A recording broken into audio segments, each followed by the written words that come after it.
Hey guys, welcome back to our YouTube channel the Kotiya blog. स्वागत है आपका एक नए ब्लॉग के साथ जिसमें होगा एडवेंचर, फन और एक अलग ही वाइब। आज हम चले हैं एक शॉर्ट ट्रिप पर जिसमें दिखाएंगे आपको अजमेर का सफ़र एक असली एंजॉयमेंट के साथ। तो वीडियो पूरा एंड तक ज़रूर देखना। इस व्लॉग में होगा स्वैग, सुकून और असली ट्रैवल का वाइब कॉम्बो। इस व्लॉग में देखने के लिए मिलेगा आपको दरगाह की रूहानियत और आना सागर लेक का क्रूज एक्सपीरियंस।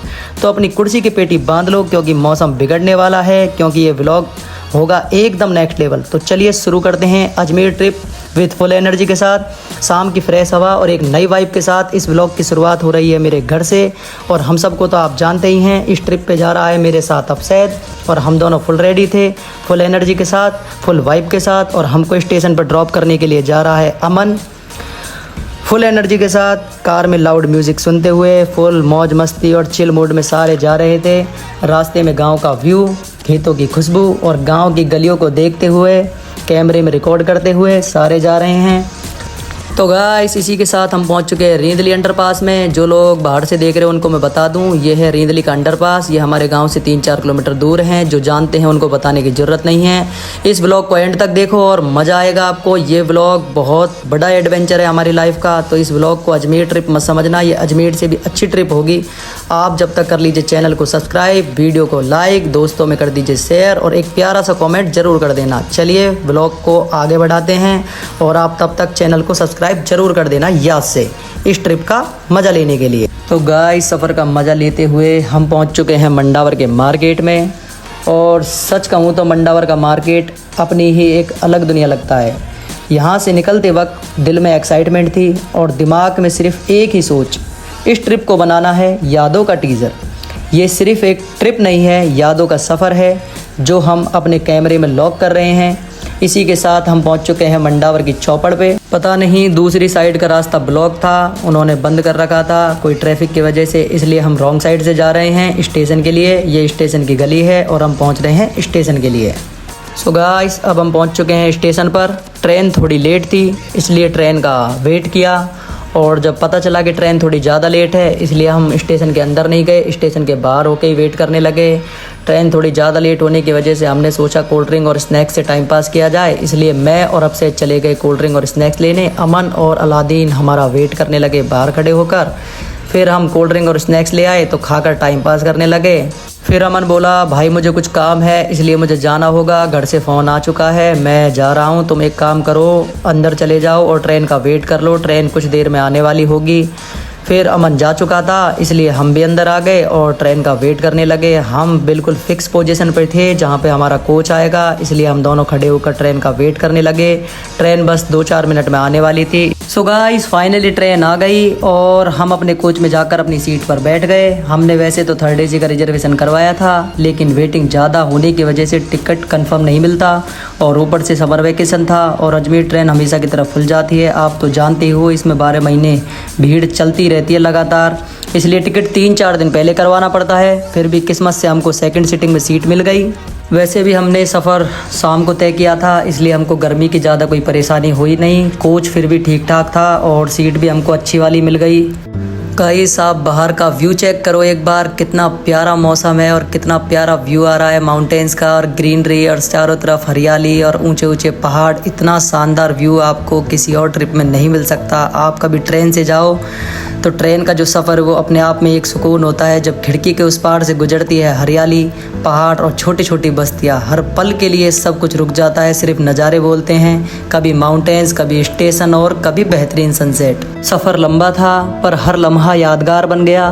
दिन ढल गया, अंधेरा छाने लगा और हम इंतज़ार कर रहे थे अजमेर के उस पल का। और फिर एक मुस्कुराहट के साथ ट्रेन के अनाउंसमेंट ने बता दिया, अजमेर आने वाला है। एक नया सफ़र, एक नया शहर और एक नई महकती सी कहानी शुरू होने वाली थी और हमको इंतज़ार था बस अजमेर आ जाए और हम जल्द से जल्द अजमेर उतर जाए। और फिर काफ़ी देर के सफ़र के बाद हम फाइनली उतर गए अजमेर स्टेशन पर। स्टेयर से नीचे उतरते वक्त बस एक ही सोच थी, एक नई जगह, नए लोग और नए लम्हे। यह है अजमेर का स्टेशन, साफ़, सुकून भरा और कुछ अलग ही फील देता है। जब आप अपने शहर से दूर होते हो। हम रात में 9:30 बजे के आसपास स्टेशन पर उतरे। ये स्टेशन का व्यू है रात के टाइम का। इसके बाद हम आ गए बाहर और ये है स्टेशन का मेन गेट। और अब हम फुल रेडी थे अपने सफ़र को आगे बढ़ाने के लिए, तो चलिए शुरू करते हैं। सो फाइनली गाइस, अब हम निकल चुके हैं स्टेशन से रूम की तलाश में। हम बैठ चुके हैं ऑटो में और अब हम जा रहे हैं एक अच्छे से रूम की तलाश में। ऑटो वाले भैया को मैंने बोल दिया है कि हमको जाना है मित्तल मॉल के पास, वहाँ पे एक होटल है। अगर आपको चाहिए होटल का नाम और होटल का पता तो आप DM कर सकते हो, मैं आपको पूरी डिटेल बता दूंगा। और ऑटो वाले भैया जा रहे हैं अब हमारे कहने पे मित्तल मॉल। सो गाइस, अब हम पहुँच चुके हैं रूम में। हमने होटल बुक कर लिया है और रूम की बात कर ली है। हमने AC रूम बुक किया है क्योंकि अजमेर का वेदर इस टाइम थोड़ा गर्म है, इसलिए नॉन AC रूम में हम रह नहीं सकते। ये रूम है, रूम की कंडीशन इस प्रकार है। AC रूम है, नीट एंड क्लीन, साफ़ सुथरा, फर्नीचर, TV, AC सब चीज़ परफेक्ट है। अब चलिए दिखाता हूँ आपको रूम का वॉशरूम। यहाँ पे हमको मिलता है अटैच लेट बाथ, गीज़र की सुविधा है। अगर सर्दियों में कोई आना चाहता है, उसको गर्म पानी की ज़रूरत हो तो गीज़र वीज़र की सारी सुविधाएं है। और थोड़ा वॉशरूम खस्ता हालत में है पर ठीक है, जिस हिसाब से पैसे हैं उस हिसाब से रूम की सर्विस ठीक है। अगर इसको रेटिंग देंगे तो 10 आउट ऑफ 7 दे सकते हैं। सो गाइस, अब हम फ्रेश होने जा रहे हैं और उसके बाद जाएंगे खाना खाने। हमको लगी है काफ़ी तेज़ भूख और अब हम आ गए हैं जमील होटल पे। किसी को अगर मटन का ज़्यादा शौक़ है और मटन का ज़्यादा शौकीन है तो जमील होटल आओ और यहाँ का मटन ट्राई करो। अब सैयद के फेस रिएक्शन से आप पता लगा सकते हो तो खाना कितना ज़बरदस्त बना होगा। और ये है जमील होटल, बाहर से उसका व्यू इस प्रकार है और सबसे बेस्ट होटल मानता हूँ इसको मैं पूरे अजमेर में। अब खाना खाने के बाद चलते हैं अपने रूम की तरफ और खाना खाने के बाद हमने ले लिया है हेल और अब हम जा रहे हैं पैदल ऑटो की तरफ। ये होटल है दिल्ली बाज़ार के पास और यहाँ से जाना हमको मित्तल मॉल की तरफ और पैदल हम चल रहे हैं ऑटो की तरफ क्योंकि ज़्यादा दूर हमको जाना नहीं है। खाना खाने के बाद थोड़ा सा घूमना है इसलिए पैदल चल रहे हैं। नाइट का टाइम था इसलिए होटल सारी बंद थी। मुझे पता था कोई होटल नहीं मिलेगी इतनी जल्दी, इसलिए मैंने बोला कि जमील होटल की तरफ चलते हैं। दिल्ली गेट के पास है, सबसे बेस्ट मटन कौरमा मिलता है उधर, इसलिए मैं अब सैयद को अपने साथ ले आया जमील होटल पर। और यहाँ का मटन खा के वास्तव में दिल खुश हो गया, सबसे बेस्ट मटन मिलता है इधर। और अब हम जा रहे हैं रूम की तरफ। हम देख रहे हैं ऑटो और फाइनली ऑटो में बैठ के अब हम जा रहे हैं हमारे रूम की तरफ। अब सैयद बैठ चुका है, मैंने बोल दिया जाना है हमको मित्तल मॉल। मित्तल मॉल यहाँ से थोड़ी सी दूरी पे है, तकरीबन 1 से 1.5 किलोमीटर की दूरी पे। और दिल्ली बाज़ार का जो बुलंद दरवाज़ा है वो यहाँ से सबसे नज़दीक लगता है। और होटल की रेंज अगर आप आना चाहते हो मित्तल मॉल से दिल्ली बाज़ार या दिल्ली गेट पे या फिर बुलंद दरवाजे पे तो सबसे आसानी से आ सकते हो। पैदल रास्ता भी 1-1.5 किलोमीटर का है। और ये हमारी होटल है, हमने पहले वीडियो में क्लिप में ली नहीं थी। नाइट में ये होटल का व्यू है, आप देख सकते हो होटल किस प्रकार है। अब हम चलते हैं हमारे रूम की तरफ और अब सैयद आगे है, मैं इसके पीछे जा रहा हूँ। फाइनली अब हम पहुंच चुके हैं हमारी होटल पे और हमको जाना है फ्लोर नंबर 2 पे। हमारा रूम है फ्लोर नंबर 2 पे। लिफ्ट आ चुकी है, अब सैयद पहले एंटर हो चुका है और बस अब ऐसे लगा लो कि बस जाके बिस्तर पे सोना है क्योंकि थकान इतनी ज़्यादा हो चुकी है। जब से भूख लग रही थी और थकान थी, अब दोनों काम हो गए और जाके बस अब हमको सोना है। अब सैयद की आप खुशी देख सकते हो, लिफ्ट में भी ये नाच रहा है, कूद रहा है और इसको बस जाके अब सोना है। और ये हमारे रूम का व्यू है। यहाँ से लास्ट में कॉर्नर में हमको रूम मिला है जो कि सबसे सेफ़ साइड है और हमको बस ऐसे ही रूम चाहिए था। रूम की चाबी मैंने दे दी अब सैयद को और बोला कि रूम खोल, 105 नंबर रूम हमारा है। इसने डोर ओपन किया। सो फाइनली गाइस, अब हम आ चुके हैं अपने रूम में और बस अब हमको सोना है क्योंकि हम लेट ज़्यादा हो गए। रात के तकरीबन 12:30 बज चुके हैं। अगर हम टाइम से नहीं उठेंगे तो ज़ियारत करने के लिए लेट हो जाएंगे और फिर दरगाह में भीड़ ज़्यादा हो जाएगी, इसलिए चलिए आपसे सुबह मिलते हैं। फाइनली गाइस, सुबह हो चुकी है, हम दोनों टाइम से उठ गए हैं और दोनों रेडी हो चुके हैं एक साथ। और अभी सुबह के बज रहे हैं 7 और दोनों जल्दी उठ के रेडी हो चुके हैं, बाल वाल सेट कर रहे हैं। अब सैयद भी तैयार हो गया है मेरे साथ ही और अब हम चलते हैं दरगाह की तरफ ज़ियारत करने के लिए क्योंकि ज़्यादा लेट हम हुए नहीं हैं और दरगाह में इस टाइम भीड़ भी कम होगी, इसलिए अब रूम को करते हैं लॉक। और रूम लॉक करने के बाद हम निकलते हैं होटल से दरगाह के लिए। ये ऑटोमेटिक डोर है इसलिए इसमें लॉक की ज़रूरत नहीं है, इनबिल्ट की होती है इसमें। और अब जा रहे हैं हम ज़ियारत करने के लिए दरगाह की तरफ। अब सैयद मेरे साथ है और स्टेयर से नीचे जा नहीं रहे, इसलिए हमने लिफ़्ट को चूज़ किया क्योंकि थोड़ा टाइम लग जाता है नीचे जाने में। और लिफ़्ट आ गई, आप जा रहे हैं फाइनली नीचे और नीचे जाके आपको दिखाते हैं होटल का फुल व्यू। क्योंकि रात में हमने छोटी क्लिप्स ली थी और जल्दबाजी में हम ले नहीं पाए थे। और फाइनली गाइस हम आ चुके हैं होटल के मेन गेट पे। तो ये होटल का जो फ्रंट है वो है। अब देखिए आप दिन में इसका फुल व्यू, और मैं आपको दिखाता हूँ होटल का फुल व्यू होटल है कैसा, क्योंकि रात में जल्दबाजी में थे हम। ये देखिए गाइस होटल हमारा कुछ इस प्रकार है। और अगर कोई गाड़ी से आना चाहता है, अपनी 4 व्हीलर से आना चाहता है, तो यहाँ पे 4 व्हीलर की पार्किंग की भी सुविधा और खूब लंबी पार्किंग है, वैसे कोई दिक्कत नहीं है।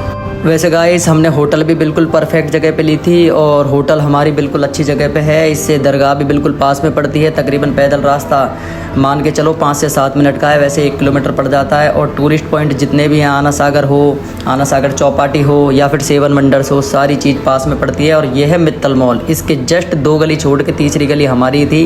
और पैदल रास्ता यहाँ से बिल्कुल मान के चलो 1 मिनट का है, तो हमको कोई ज़्यादा परेशानी हुई नहीं। ये मित्तल मॉल है, ये अजमेर में नया खुला है अभी, और अब ये सभी के लिए ओपन हो चुका है। पहले बीच में आया था तो इसका काम चल रहा था, ज़ोरों शोरों से काम पे था, लेकिन अब इसका काम पूरा कंप्लीट हो चुका है। इसलिए लोकल लोगों को भी जाने के लिए इजाज़त है। अब इसमें कोई भी जा सकता है और वहाँ जाके व्लॉग शूट करो, कुछ भी करो, शॉपिंग करो, सबके लिए ओपन है आज के टाइम में मॉल। और ये अजमेर का सबसे बड़ा मॉल है, देख सकते हैं आप मित्तल मॉल का जो फ्रंट है वो कैसा लगता है देखने में। अभी हम दरगाह की एक बार ज़ियारत करके आ जाते हैं, उसके बाद हम मित्तल मॉल में भी जाएंगे और यहाँ का व्यू लेंगे और सारी चीज़ें एक्सप्लोर करेंगे 1 बाय 1।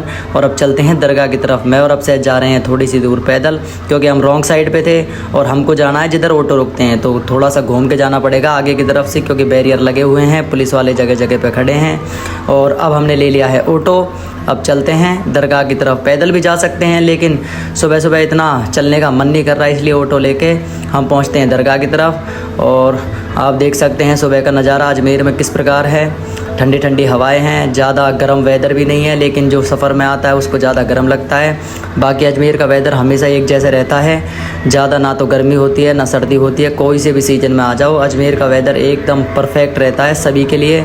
और अगर जो भाई नहीं जानते तो इसको बोलते हैं सोनी जी की नसिया। आप जाओ गूगल करो और इसके बारे में पता लगाओ। वैसे ये जैन मंदिर टाइप है और इसके अंदर काफ़ी अच्छी घूमने की जगह हैं, लेकिन हम इसके अंदर गए नहीं। हमने लोकल लोगों से इसके बारे में पूछा, उन्होंने बताया इसको सोनी जी की नसिया बोलते हैं। गूगल पे जाके अगर आप सर्च करोगे तो इसकी सारी इमेजेस आ जाएंगी और आप देख सकते हो। गाइस ये वो जाहिल लोग हैं जिनकी वजह से इस्लाम बदनाम है आज, और इनकी वजह से इस्लाम को बदनामी झेलनी पड़ रही है, इनकी वजह से सुन्नियों को बदनामी झेलनी पड़ रही है। ये उल जलूल हरकतें करते हैं और जवाब हमारे आलिमों को देना पड़ता है। इनकी वजह से सुन्नियों को कब्र पुजारी तक बोल देते हैं लोग, और उल्टी सीधी उल जलूल हरकतें ये करते हैं और जवाब हमारे आलिम देते हैं। हालांकि इनके किए हुए एक भी काम का इस्लाम से और इस्लाम के दीन से कोई दूर दूर तक ताल्लुक़ नहीं है। ये गुमराह हुए लोग हैं और इनका कोई वास्ता नहीं है इस्लाम के साथ, और ये बस बदनाम करने में लगे हुए हैं। और गाइस इन बातों को छोड़ो, अब हम आ चुके हैं बुलंद दरवाजे पर। दरगाह का ये मेन गेट है, इसको बुलंद दरवाज़ा बोला जाता है। और चलिए चलते हैं दरगाह के अंदर। सो गाइस अब हम आ चुके हैं दरगाह के बिल्कुल अंदर, और ये सामने जो गोल्डन कलर का दिख रहा है आपको, ये गेट नंबर 1 है। और अब हम जा रहे हैं ज़ियारत करने। मैंने बाबा की बारगाह में पेश करने के लिए गुलाब के फूल ले लिए हैं और अब जा रहे हैं मेन गेट से अंदर। और यहाँ पे वीडियो बनाना अलाउड नहीं है, इसलिए मैंने छोटी छोटी क्लिप्स ली हैं बाहर से। पहले तो वीडियो बना लेते थे, लेकिन अब संभल के छुप छुप के वीडियो बनानी पड़ती है। बाहर तक आप बना सकते हो खुल के, कोई दिक्कत नहीं है, लेकिन बाबा का जो गुम्मद है मैन, वहाँ के अंदर के और उसके आसपास के क्षेत्र के जितना भी जो सेक्टर लगता है उसके आसपास वीडियो आप शूट नहीं कर सकते हो। और मैं ज़ियारत करके दुआ करके अपने लिए और अपनों के लिए सबके लिए दुआ करके उसके बाद आ गया बाहर। और अब चलते हैं, आपको दिखाते हैं देगें जो अकबर ने दी थी। ये जो बादशाह अकबर था उस ज़माने में, उस दौर में उनकी दुआ कबूल हुई थी, उसके बाद उन्होंने ये देग दी थी। 1561 में जब अकबर आया था अपनी मन्नत के बाद, उसके बाद अकबर ने यहाँ पर ये देग दी थी। और इसमें उस ज़माने से लेके अब तक लाखों लोगों के लिए लंगर बनता भी है और बंटता भी है। और इसमें जो भी अपनी मर्ज़ी से कुछ भी डालना चाहता है, जितने भी मर्ज़ी से 10, 20, 50, 100, 200, 500, 1000, 2000 जितना भी अपना मन करे उस हिसाब से डालते हैं। उससे यहाँ पे लंगर बनता है और गरीब लोगों में बंटता भी है। और रोज़ाना लाखों जाहिरीन आते हैं और लंगर चखते हैं, खाते हैं, अपनों के लिए पैक करा के ले जाते हैं। और ये अकबर ने दूसरी देग दी थी, इसको छोटी देग बोला जाता है। और इसमें भी देखो लोग अपनी मर्ज़ी से जितना उनका मन करे उस हिसाब से यहाँ पे डालते हैं लंगर में मदद करने के लिए। और आपको दिखाता हूँ लंगर कैसा बनता है और कहाँ रखा जाता है। तो गाइस इन दोनों देगों में जितने पैसे आते हैं उसके बाद लंगर बनाया जाता है। और लंगर देखो इस प्रकार होता है, ये लंगर रखा हुआ है, ये बना के रखा हुआ है। इसके बाद अब दोबारा बनाएंगे। और अब हम जा रहे हैं दरगाह के बाहर, गेट नंबर 1 से वापस हम निकल रहे हैं। और सामने बुलंद दरवाज़ा हमारे दिख रहा है। और जाहिरीन देखिए गाइस, इस महीने में भी कितने जाहिरीन आए हैं। ये वीकेंड का टाइम होता है, गर्मियों की छुट्टियों का टाइम होता है, उसके बावजूद ऑफ सीजन है फिर भी कितने जाहिरीन आए हैं। और बाहर मैं आपको भीड़ दिखाता हूँ, ये देखो ऑफ सीजन में इतनी भीड़। अब सोचिए अगर उर्स का समय हो या छठी का समय हो तो कितने लोग आते होंगे, पैर रखने के लिए भी जगह नहीं होती। अजमेर हमेशा फुल रहता है। अब हम आ गए खाना खाने के लिए क्योंकि भूख लगी थी, सुबह का वक्त था, तकरीबन 9 साढ़े 9 के आसपास का टाइम हो चुका है। अब सैयद और मैं दोनों खाना खाने के लिए बैठ गए हैं। और अब खाना खाने के बाद जाएंगे हमारे रूम पे। और खाना मतलब ठीक ठाक एवरेज था क्योंकि इसमें बहुत सारी होटलें हैं। और कल हमने खाया था दिल्ली गेट पे, अब हम खा रहे हैं बुलंद दरवाजे से थोड़ी सी आगे, क्योंकि यहाँ पे बहुत सारी होटलें हैं, उसके हिसाब से टेस्ट बदलता रहता है। फिर भी एवरेज टेस्ट था, 10 में से अगर रेटिंग देंगे तो 6 की दे सकते हैं, ऐसा टेस्ट था। आज हमने लिया चिकन कोरमा, रात हमने खाया था मटन कोरमा। दोनों में टेस्ट में फ़र्क है लेकिन ठीक है, एवरेज टेस्ट था। अब हम चलते हैं हमारे रूम की तरफ। अजमेर की दरगाह की रूहानियत ने दिल को सुकून दे दिया गाइस, लेकिन असली कहानी अभी बाकी है। आगे की सीन में मिलेगा आपको अनएक्सपेक्टेड थ्रिल, क्रूज़ की मस्ती और एक मोमेंट जो सब कुछ बदल देगा। क्या हुआ हमारे साथ क्रूज शिप के अंदर, किस चीज़ ने हमको रात भर जागने पे मजबूर कर दिया। दोस्तों यह तो बस शुरुआत थी, आगे का सफ़र अभी बाकी है। अगर तुम भी एक्साइटेड हो पार्ट 2 के लिए और आप भी उस कहानी का हिस्सा बनना चाहते हो, क्या हुआ था क्रूज़ के अंदर जिसने हमको रात भर जागने पे मजबूर कर दिया, तो वीडियो को लाइक करो और कमेंट करो। भाई पार्ट 2 का इंतज़ार है, पार्ट 2 जल्दी लेके आओ। चैनल को सब्सक्राइब करना बिल्कुल मत भूलना और अपने दोस्तों के साथ शेयर करके अपना सपोर्ट बनाए रखना। मैं मिलता हूं आपसे नेक्स्ट व्लॉग में, जब तक के लिए अल्लाह हाफिज़। दुआओं में याद रखना, व्लॉग को कर देना शेयर और जल्द मिलता हूं आपसे पार्ट 2 में।